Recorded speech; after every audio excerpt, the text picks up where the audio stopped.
Welcome to Dear Business Coach, the podcast. My name's Elizabeth. Find one thing to move your business forward today. With conversations, spotlights, interviews, articles, and free resources. Listen, follow, and subscribe on social media, Dear Business Coach pages and groups. Dear Business Coach podcast. We're on Facebook, LinkedIn, Instagram, YouTube. And don't forget Spotify, Apple, iHeartRadio, and anywhere you listen to podcasts. All it takes sometimes is one little thing to move your business forward today.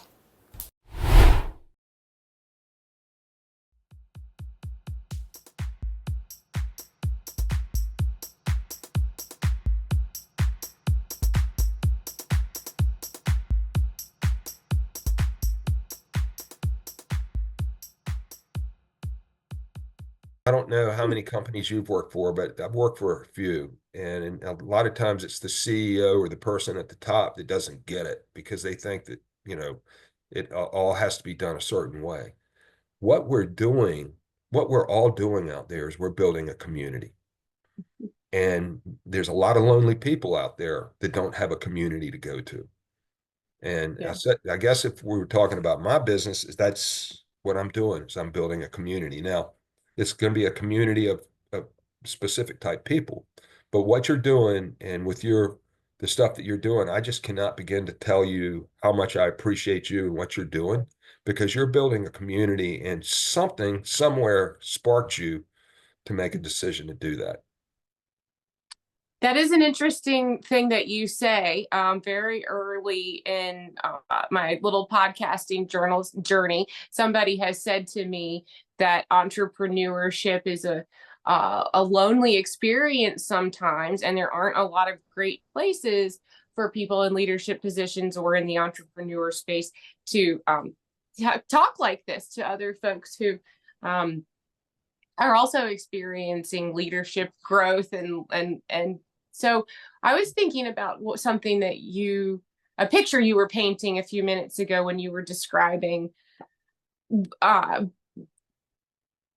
people coming to you or you looking for the right people. It sounds like you are telling me that you are actively, or in your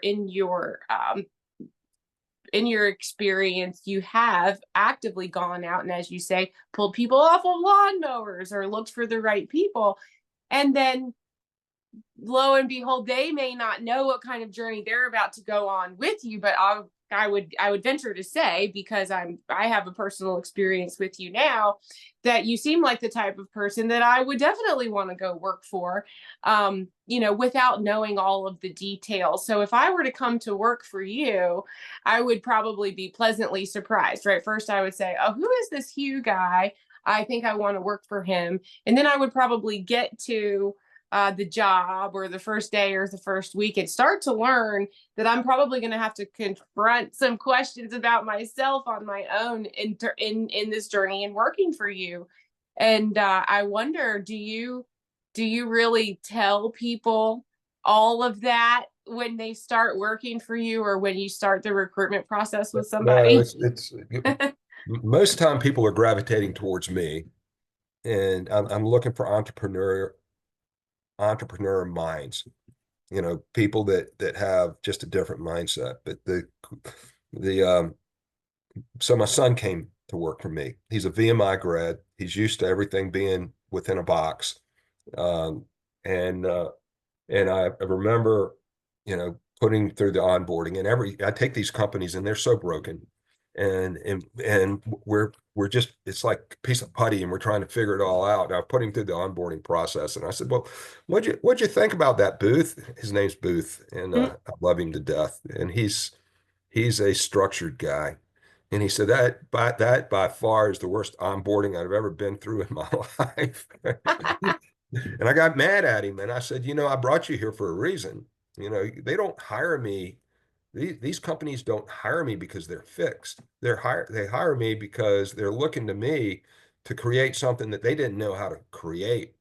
And I can tell you it is broken, but it's bringing you on and bringing other people on.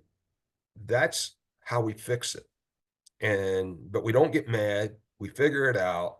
And so I don't think I was really that nice when I said that. So he called me back on Monday, and I said, listen, I apologize. I know this is not what you were used to, but this is what we're going to have to do. And if you don't want to do it, then, let's have a different conversation. He said, no, Mhm. Dad. He said, you're right. This is how you make, you fix things. But it was, a lot of people don't get it. And so that's why it's important that I hire somebody that's coming up the chain, somebody that now Booth was coming up the chain. He's a brilliant, um, he's a brilliant person. But I just look for people that want more, that want to be a part of something. And Elizabeth, as you do your workshops, um, and you've been there before, I'm sure. How often do we become a part of we spend 80 to 90% of our time at work, and people are going into work and they're just unhappy, and people don't lose that people do not leave. The main reason for people leaving is not money. It's their managers, and if you the stuff that you're building and trying to build a community, and whatever that community looks like, and whatever my community looks like, and whether our communities kind of grow together, which I'm sure that they can, it's like we're moving this thing. We're giving people something that they really need, and that's a community. Even the people that are doing what you're doing as entrepreneurs, and a couple of mine are really successful business entrepreneurs, but they're my network because, you know, we can talk, and we build those friendships. But companies have a hard time in building communities. Um, but when you do build something like that, it is the most powerful thing that you'll ever see. And it doesn't have to be in a big company. It can be in a small company. Mhm. Mhm. It can be the entire company. And and I figured it out. I figured it out at 10. I figured it out on through, and I figured out that life is short, and I want to be around the people I want to be around.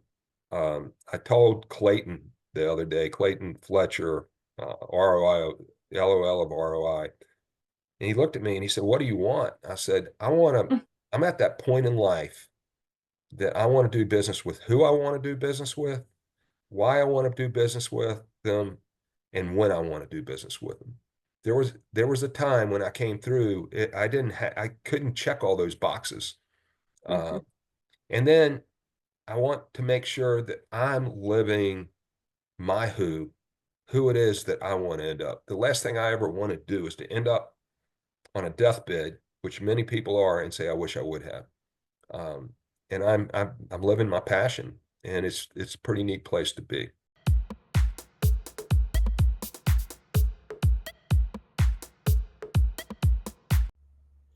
Are you a LinkedIn user?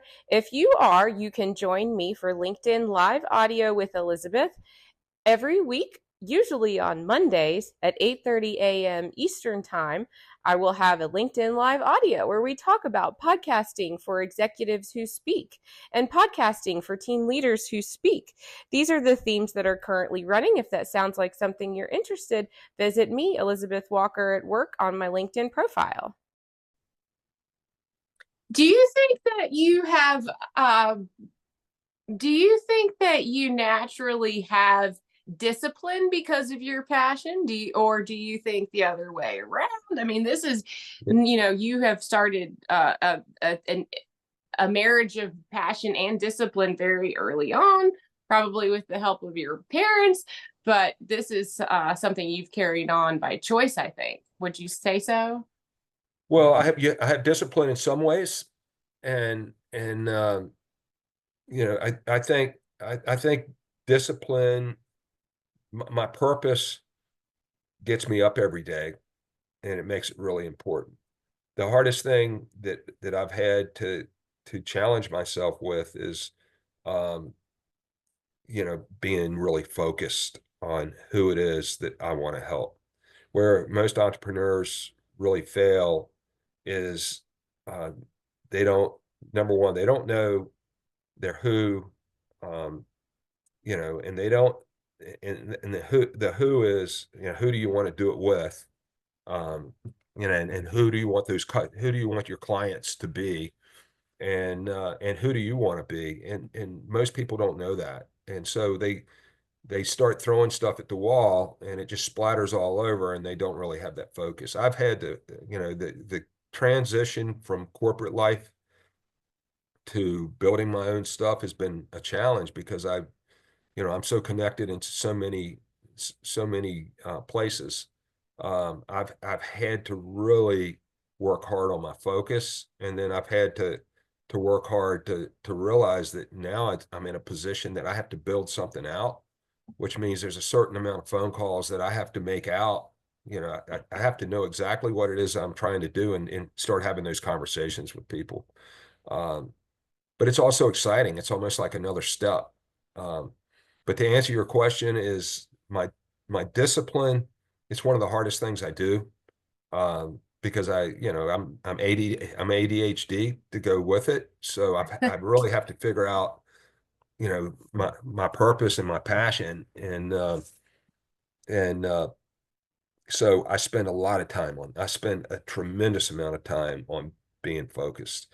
Um, you know, Okay. I've got all the planners and everything else to go with it. So, Well, that's another reason why I like doing these conversations in the morning, because this is the most important part of the day, right? So, are any tips there for staying focused with everything on your plate for the day? yeah, where a lot of people get lost is that, well, if you're building a business, and that could be just your whatever you're doing personally. Um, read the book Think and Grow Rich. Some of it's kind of old, Mm. but when it comes to planning, um, the biggest chapter that you can read is in chapter 7. It's called Organized Planning, Mm. and you break that down and take a look at it. Um, and if you follow that, because now by this point you should know what your purpose and your desire are. If you don't have purpose and desire, it's going to be hard. But even but go to that chapter 7 and I listen to it on a regular basis. And when I start to fall off of that, that's pretty big. What you'll find also in there in that chapter that they talk about is masterminds. Doing it, I've always said doing it, don't do it on your own. Well, I guess Napoleon Hill thought of this well before I did, but he talks about putting together masterminds. And a mastermind can be 2 people or 3 people. Um, and putting that mastermind together, where when you're starting something out, you find these people and you bring them in and you put them in a position, to tell them what you want, but also make sure that you're giving them something back, whether that's financial or whether it's, you're helping them with their business. But putting a mastermind together so that you're not over there just trying to do it on your own, is really important. So that chapter has probably been the most impactful chapter that I've had going on. And then we all kind of take a look back and say, okay, why are we where we are today? What is the 1 or 2 things that I need to do to improve? And don't look at them as negatives, look at them as positives, and ask yourself, if I'm procrastinating on something, why am I procrastinating? There's Mm. always an answer there. And you know, the neuroscience is an amazing thing, the way that we think. Hmm. Um, and you know, our brain, um, the answers are all there. Um, so I spend a lot of time on neuroscience. Um, and Hmm. it's a big part of what I do. But getting people to change the way they think, that's the key to whether it's business, personal life, or to getting an industry to look at your company in a different way. It all kind of works together, but it all builds up on each person. If I have hired people, and if I've got 10 people that I've hired, and I've got two of them that are angry, and they're running around out there, and I've seen it. It drives me nuts. But and they're running around out there, and they're calling everybody else in on the team saying how bad things are. You got to get rid of those people. That's not even a coaching up. You try to coach them up, but you got to get rid of the bad. You got to get rid of the bad ones. Um, and I learned that a long time ago. Not everybody matches my enthusiasm, um, but I am not going to be. A lot of people think I'm nuts. A lot of times it's the person, it's the top performer that's the biggest one that brings down the organization. Wow. And Well, I think that you're right, Hugh. I do have a sales background, and I do gravitate towards the people. I have worked in a call center, and I left that job and then went back to that job because of the people and the managers. At that time in my life, it was about paying the bills. Now it's still about paying the bills, but that's really, that was the situation I was in. It wasn't a job that I chose. It was a job that I had to do something to pay the mortgage. And turned out I got really lucky for having the experience I did because of the people that I worked with. And that's kind of, I'm picturing myself in this, a room with you, right? Where maybe I am looking for a new opportunity or more growth opportunity. Maybe I have the mental background to be a positive addition to your team. And I have ambition, and I have what I think is purpose in those things. But what if I just said to you, I don't know, Hugh, I guess, I'm here because I do need to increase my income, and I do think that I can do that. And maybe my purpose is to take care of my family and find some sort of financial comfort along the way. I mean, is that enough of a goal, or am I not digging hard enough? probably not digging hard enough. There's nothing wrong. Everything that you said there is probably some of the most important things that you do it for. Your family and your situation and everything else that goes along with that. But if you're going to really be successful, it's got to be about the person that's sitting in front of you. It's like you need to that person needs to dig deeper, and I do dig deep with my people, probably sometimes deeper than most people think that you need to go. But it's like a couple of my guys were, parents were alcoholics, and he sat in the back of the car and just shut up. So when I would get frustrated with him, you could see that happening. And once people start to understand, this is where I am for a reason. Listen, some people don't want more. I mean, I am somebody that's always going for more, and some people, that's not what they want. Some people just want to go to work, get their job done, and come back home and live their life. And there's nothing wrong with that, other than it's a shame that you're spending 8 hours at work and you don't like it. You want to make sure that you're making a difference. We have the ability as people to walk in a door and change the environment we're with almost immediately if we have the right attitude. If they have the right attitude. And I've been on the other side. Believe me, I've done the blame game. That's why I think that I'm so impactful with some of the people that I talk to, is that I've been in most of those spots. I've been where I blamed somebody else, and it just didn't work out very well. I mean, when I got fired that first job, man, I was so mad at him. And for 2 years, I was like, finally one day I was in Roanoke, Virginia on 81. I pulled the sign. I'm like, what are you doing?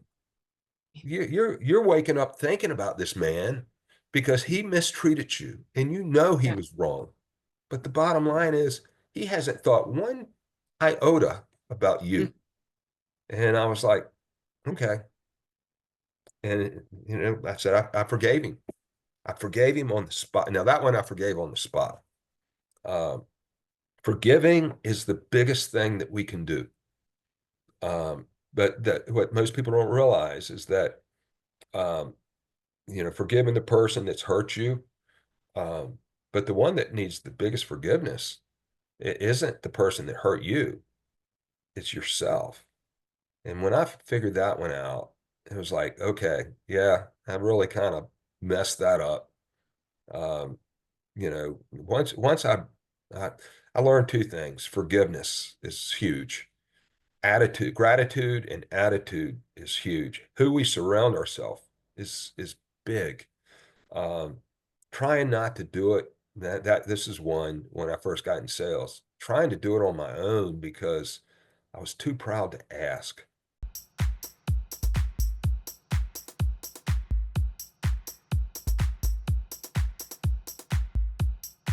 Um, I coach my team on a regular basis on how do you ask?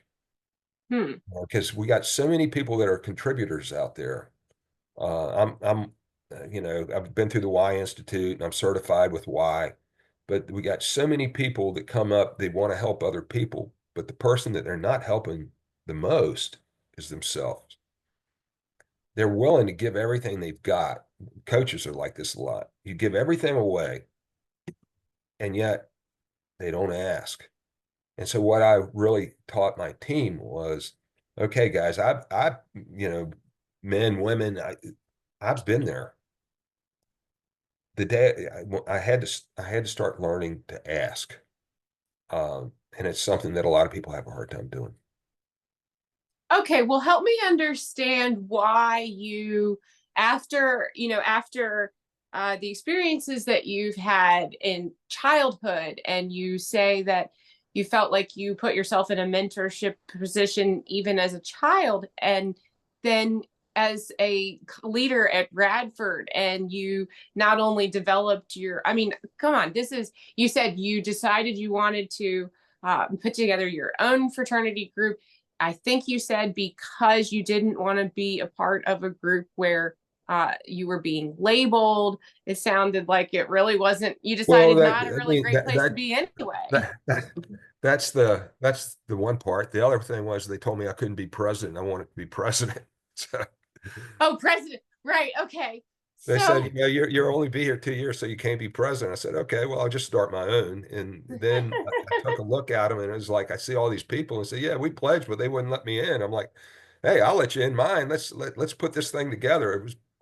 It all kind of came together. And they're some of my best friends in life right now. It's so neat. So so you have, and I'm listening, and I want to remember my question before I forget you. Uh, so that's a huge little journey, especially at that age, right? From making the decision, or having the experience that you didn't find what you're looking for, to be led into the first group, decide to have your own fraternity, and then all the way until now, you can say that was, one of your first, if not the first, sort of business model, which is impressive. And then we're still years later, I'm listening to you tell another story about how you got fired, and that you still, at that moment, blaming that guy for firing you. And you said I kind of feel like you're saying that you had another lesson to learn there. I was thinking, well, by the time you get into the professional world and you have this encounter where you admit to yourself now that you weren't doing your job or doing a good job. I don't know if you felt that way then, but you got fired and it didn't sit well with you and you blamed that guy. I would have thought that you would have been well prepared to accept that situation when that happened. And you said, no, well, I was still blaming this guy 2-3 years later. and it really wasn't 2 or 3 years. It was probably 3 months or so that I blamed Okay. him. But I was still mad. So, I was still mad. And I was like, okay, I'm just going to kick his butt in the market because I competed with him. So, Hmm. um, But Fair.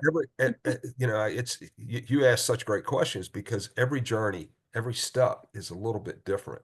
So when and I'm able to use that what I went through with other people. So I probably mentored about 140 or so people, a lot of them that were coming out of colleges. When I used to help them, their dads would call me and they said, "Hey, he or she can't find a job. Will you have a conversation with them?"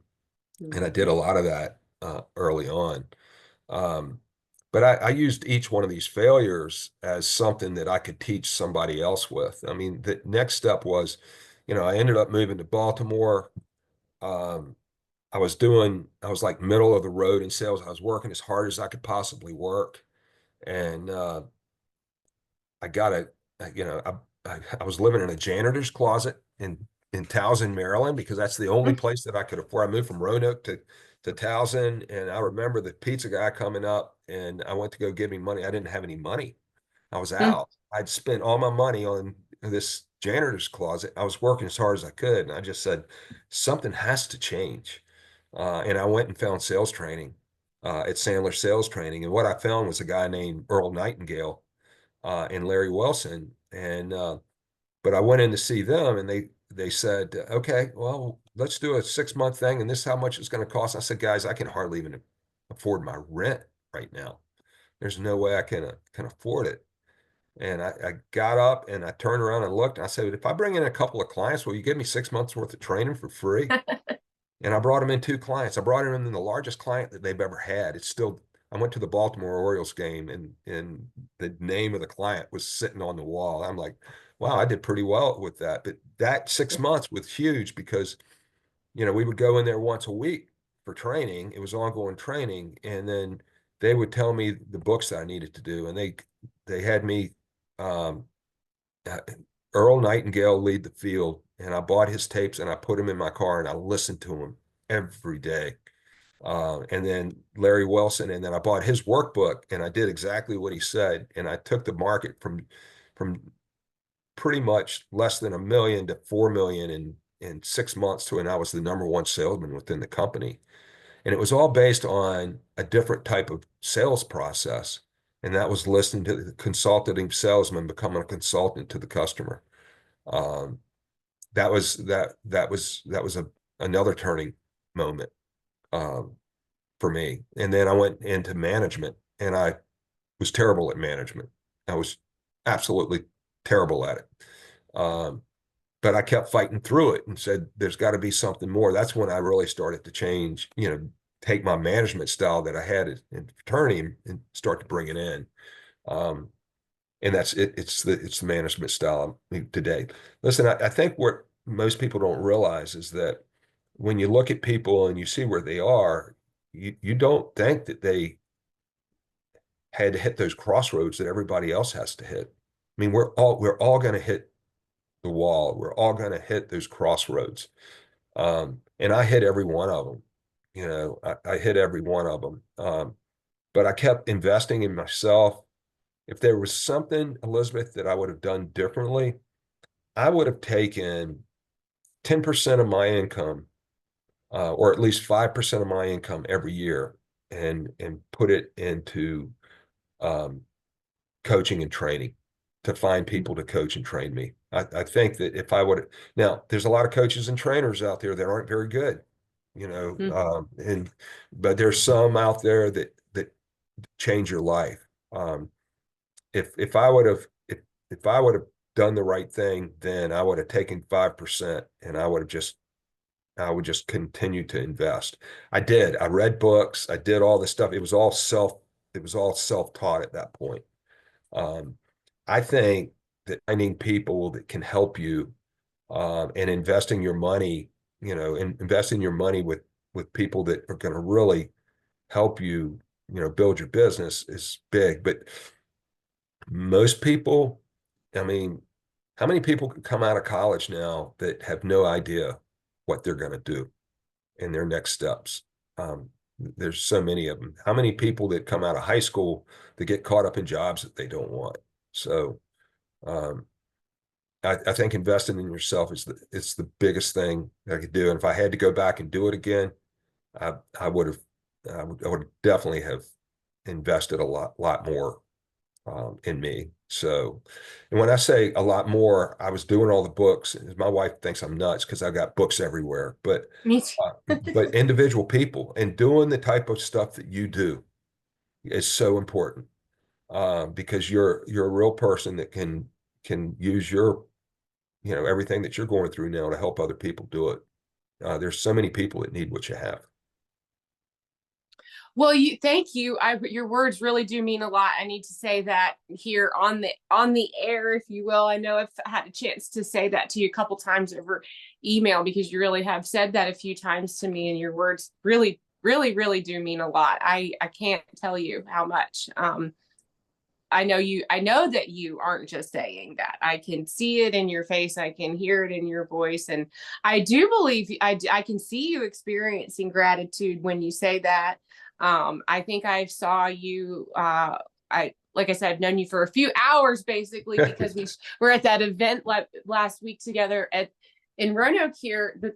But also we had the opportunity to have dinner together the night before, and that was so exciting. I know I wasn't actually anticipating that happening until the day before. So I had no idea that I was going to get to talk to you that evening. And I think, so why am I sharing this right now is because maybe I've spent a total of 3 or 4 hours with you. And I think I've seen you almost come to tears 6 times or something, just because you're talking about your wife. Yeah, I am a little emotional. Yeah.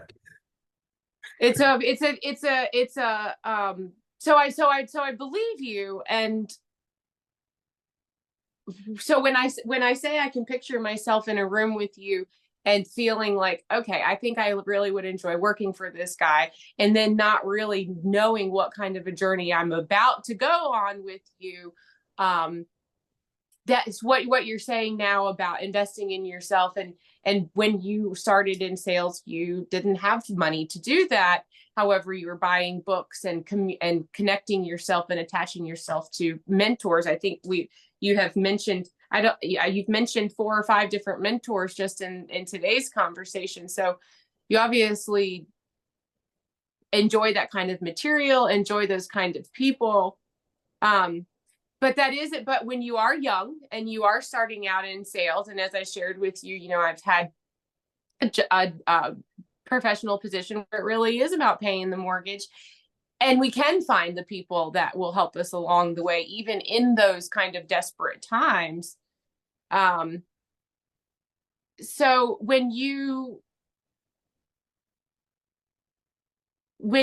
are working with folks, when you are talking to somebody who is in just got off a lawnmower, if you will, and has aspirations, but maybe hasn't really had a chance to brainstorm, what is it that my purpose really is? Can I give myself the time and the space to emotionally think, can I actually make a living and enjoy my 8 hours at work every day? I mean, that's that kind of seems impossible sometimes.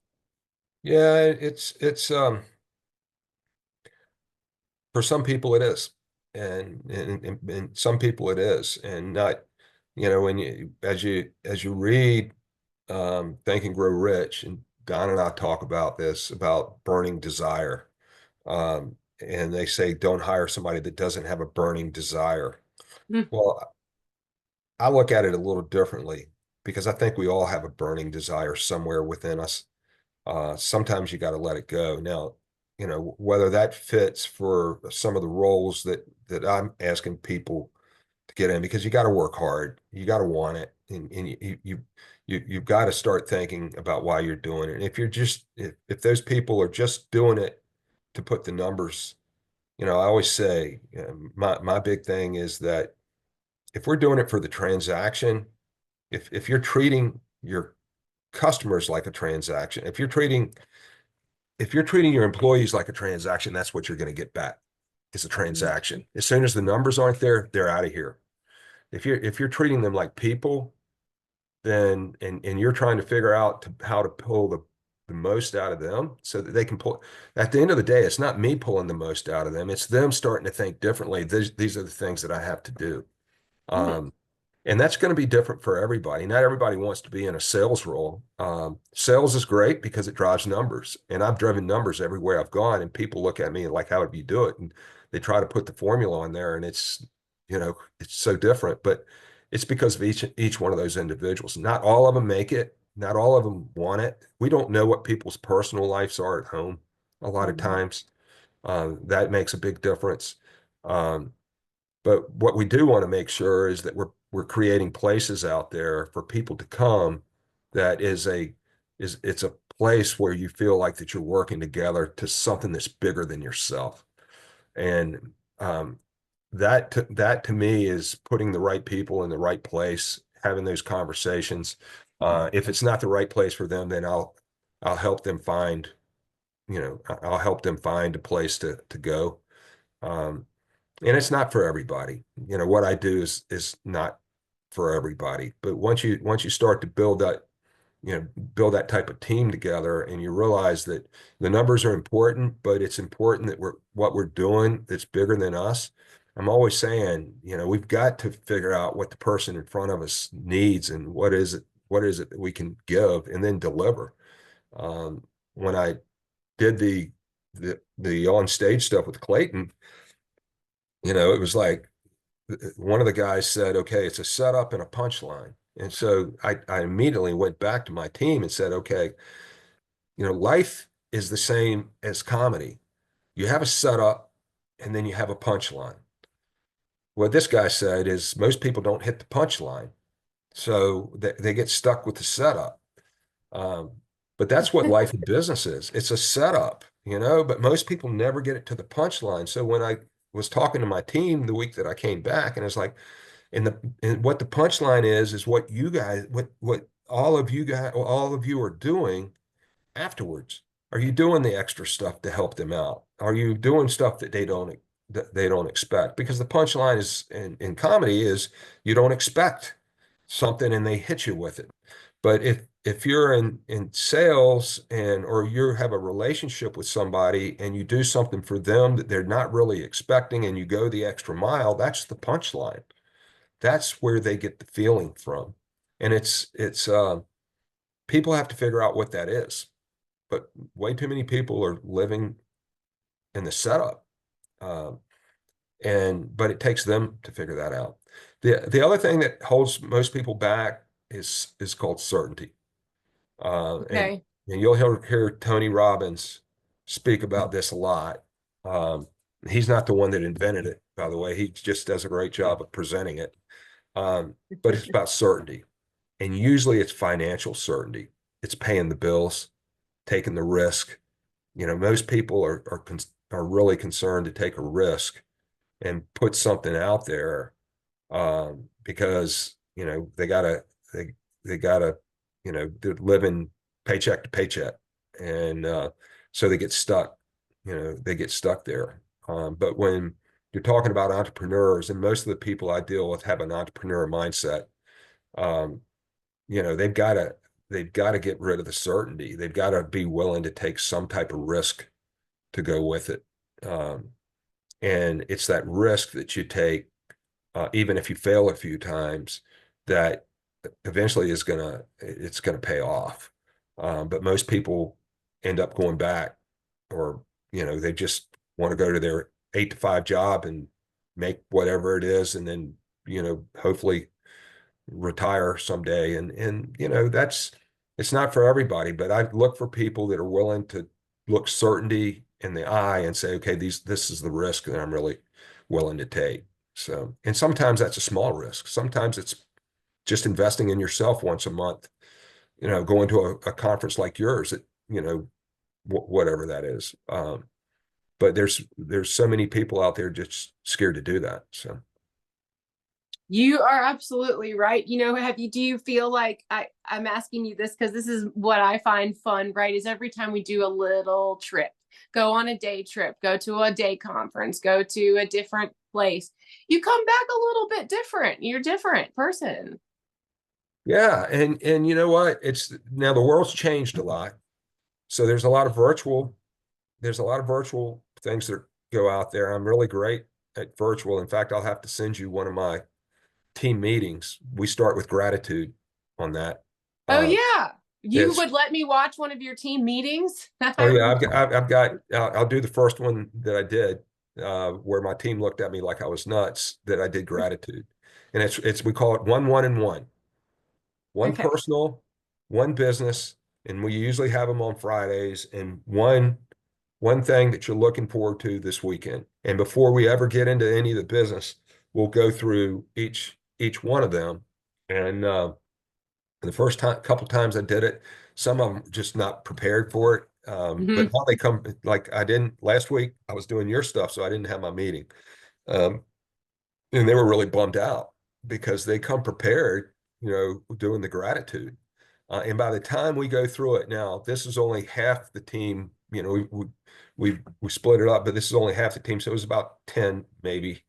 Um, and they come in and they do the gratitude, and then we get into the business, and we'll hit that. And then some of them get into business right away, and I'm like, no, no, no, you can't do this.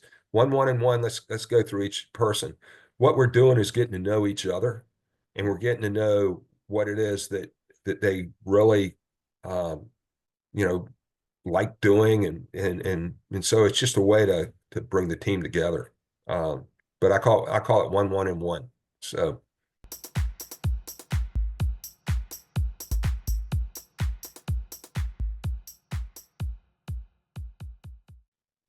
One, and one. And so something that you are grateful for, something you're looking forward to, and then something you're looking forward to this weekend. Say that again.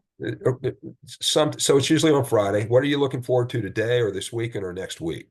Mhm. And it's all about gratitude. And so what it does is it changes the conversation, and you'll hear me say that a lot. Changing the narrative and changing the conversation. It changes the conversation for all of them, because a lot of them may be coming in, maybe they're frustrated, maybe orders didn't ship or whatever, but we started out with this positive, and it's got to be positive. And then we get into some of the negative stuff that this happened, and then we, as a team, what I do is I have the team help create the solutions together. So it's not me, even though I probably talk too much, um, but the whole idea is to get them to be creating the solutions for each person. Um, and and then what it does, it creates a situation where we're really bonding. Um, we're really bonding, and so yeah, and that's all done virtually, but that can be done face to face as well, and because it's about building community, um, and then what I get them to do is to get really involved with our industry associations. And instead of me being the one, most of the time you'll find somebody at my level, it's always the face of the company. Mhm. I try to get them to become the face of the company. And then I'll come in later, like the big ones, I'll come in, but I'm usually the one sitting back watching them, and then we bring them all together because I'm trying to build them out. And I'm also trying to build the industry. Um, that's why I won this award, was because it was more about me getting more people involved in our industry and bringing them into the industry. And then by doing that, I would get them involved in these events where most people aren't sending somebody at their level to these events. And I put them there. Um, it's everything we do, Elizabeth, is about building. It's about building others and not about building yourself. And the gratitude that I get is just watching these people.